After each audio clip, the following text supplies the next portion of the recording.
To quote Vince Welch, racing redemption, the wheel in his hand, Cole Custer finally gets that 2018 Xfinity Series Championship redemption. Can I get an oh hell yeah for Stone Cold Custer winning the championship on Saturday night at the Xfinity Series race in Phoenix? Actually, I've never watched wrestling, and I don't know if that reference is even right for Stone Cold Steve Austin. I did watch Stone Cold E.T. Oh hell yeah!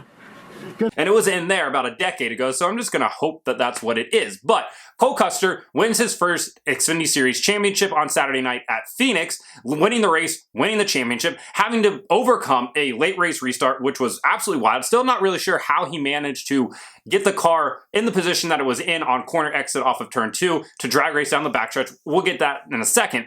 But for Cole Custer, he got demoted last year, right? Kicked out of his NASCAR Cup Series ride, replaced with a guy in Ryan Preece who brought a little bit of budget, but doesn't necessarily have the same, resume that Cole Custer does, including wins in the Truck Series and wins in the Xfinity Series. Ryan Preece only has a couple of those. So then for him to move up and take Cole's spot, it was a little bit like, this is taking a risk right here. And Cole, you have to wonder about his psychology, going back down. Like, how is he mentally right now, getting demoted from the top tier down to the second tier? And granted, he's handled it with grace, and he's been kind of the perfect example of how to handle this when this does happen to you. And like, listen, not everything's, roses and rainbows over there, and things at Stewart-Haas aren't great, but you have to understand, and Cole, I think, understands that. Like, moving back down is the best thing for the company right now, and it worked out really well. He obviously goes on to win the championship, wins the race, and he isn't moving up next year to the Cup Series. That's likely Noah Gragson's seat in the 10 car, replacing Eric Almirola.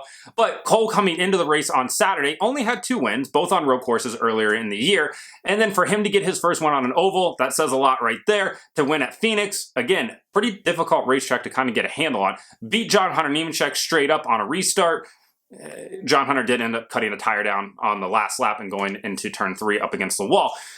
But for Cole, it has to be a massive confidence booster. His entire team went absolutely insane, which is awesome to see. You love to see that emotion. His team owner and Tony Stewart was fist pumping and hugging guys, basically picking them up and setting them down on the pit box. Love to see that emotion from a team owner where everybody keeps saying that Tony Stewart doesn't want to be in NASCAR. You see that level of emotion, Tony Stewart wants to be in NASCAR. Tony Stewart wants these teams to succeed. And I think that, we're going to see that Cup team eventually turn around, but he's not leaving anytime soon.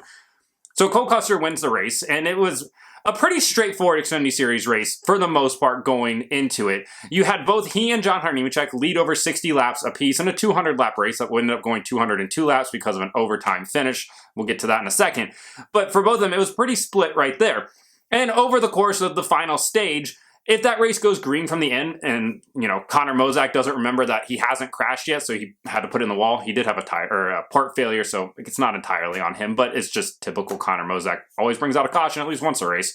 He brings out that caution late. If that doesn't come out, there's a chance that Justin Allgaier is pretty far up into this battle because he was quicker on the long run, and he was gaining about a tenth a lap as that race was clicking down right there.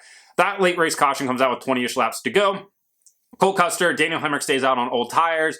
Cole Custer goes up there and still manages to keep the lead after that restart. And then Caden Honeycutt decides to just absolutely drive through Anthony Alfredo, racing for 20th, because that's what you want as a guy racing for 20th, affecting the outcome of a championship. And Cole Custer, they have to re-rack him and do it all over again. And it felt a lot like the night before when Grant Enfinger was looking like he was sailing off to his championship and ends up having to deal with a late race restart and then gets caught and doesn't win it. That's the moral of the story here. And it felt like that was going to happen with Cole Custer as well.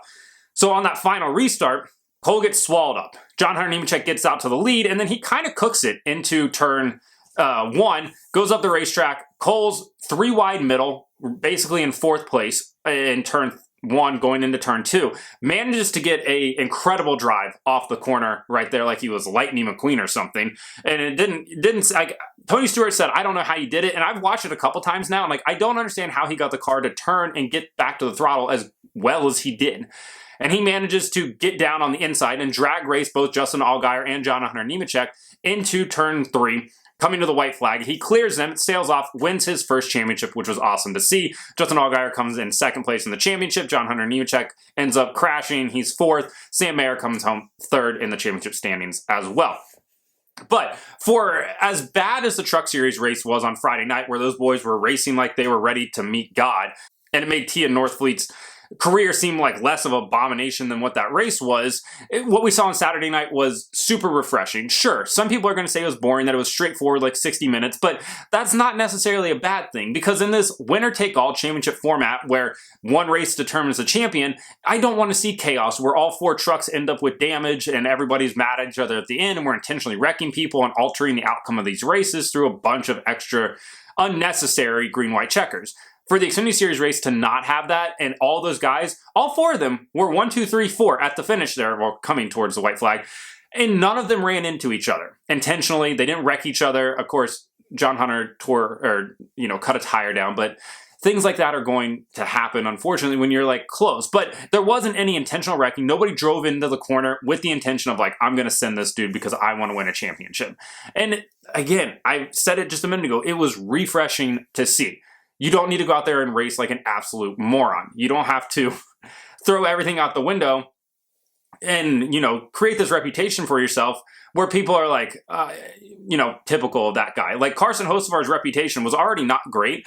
And having all those Cup guys watch that Truck Series race on Friday night and call him out, Martin Truex Jr. included, that's a bad look. And now all these Xfinity guys go out there and race the same way that they did on Saturday night, super clean. That gains you a ton of respect for when you move up. John Hunter is moving up next year to the Cup Series. Cup guys are going to trust him a lot more because he doesn't race like an idiot. Cole Custer's always been a clean driver. Sam Mayer, for the most part that I can remember, pretty clean driver unless it comes down to racing with Ty Gibbs, which is understandable. And then you have Justin Allgaier, who's Mark Martin. He's just incredibly classy when it comes to racing. I hate using the word classy. I should have looked up a synonym for it. It doesn't matter. But for the most part, really like that race. And people in the comments will let me know if they didn't like it or not, or, thought it was boring. And it's not necessarily the Xfinity Series' fault that maybe the race was boring to some people. Phoenix just isn't a good track for a championship race. At the end of the day, it's just a bad racetrack. I still think that they should get rid of the dogleg and maybe put grass back in there so you don't have all the cutting down like you do. But overall, really happy with what we saw. I don't think there was anything bad to come out of it. Tony Stewart looked super happy at the end of it. Austin Hill, we found out that Sheldon Creed still owns all the space in his head, because at the end of the race, he was like, I was just trying to show Sheldon that you can just race people clean. It's like, dude, nobody cares. Like, that's an old story at this point. We're talking about Cole Custer smashing Busch Lights over his head and pouring the beer on him. I did see one photographer's like, I got plunked with a Cole Custer beer can. He was holding it up in victory lane. Broadcast was fine as well for the most part. Dale Jr. Recused himself from the booth because, of course, he had 2 cars in that championship race, and once again, they don't leave with the championship. That's something they got to work on and figure out because, again, he's got a 50-50 shot of winning and ends up leaving without the title like last year. So, yeah, they got to work on that. But overall, I thought the booth did a pretty good job. Rick Allen did a much better job than Jamie Little did. The presentation was good. Thankfully, I guess we didn't have a different winner from the championship winner, because then trying to do dual victory lanes, essentially, just Fox couldn't figure out how to do it. So I'm sure NBC could have figured it out. But, yeah, it was overall really good race. Wayne Otten talking to Cole Custer on the cooldown lap. And Cole being like, I've waited a long time to hear your voice over the radio. Like, that was super cool as well. And Cole's back next year, so he can defend it. And not to brag about myself, but in November of last year, when it was announced that Cole Custer is going back to the Xfinity Series for this season, I tweeted out, Cole Custer instantly becomes the Xfinity Championship favorite. And guess what? Turns out I know what I'm talking about sometimes. Let's be honest here. But really cool to see him come back, and he's back next year. Riley Herbst has his newfound confidence that hopefully will carry over for him next year. That Stewart-Haas Xfinity team could be something to mess with next year, which will be cool to see. Obviously, their Cup program still has some room for improvement, and we'll see what that does. But overall, really like the Xfinity Series race. No complaints out of me. No major ones other than Phoenix just isn't a great racetrack. Would love to have seen it at Homestead, but at least everybody raced cleanly, everybody raced respectfully, and we didn't have the same nonsense that we had on Friday night. Overall, really good. So, like and subscribe to the channel. Follow me on TikTok at BreakHard, Instagram and Twitter at BreakHardBlog.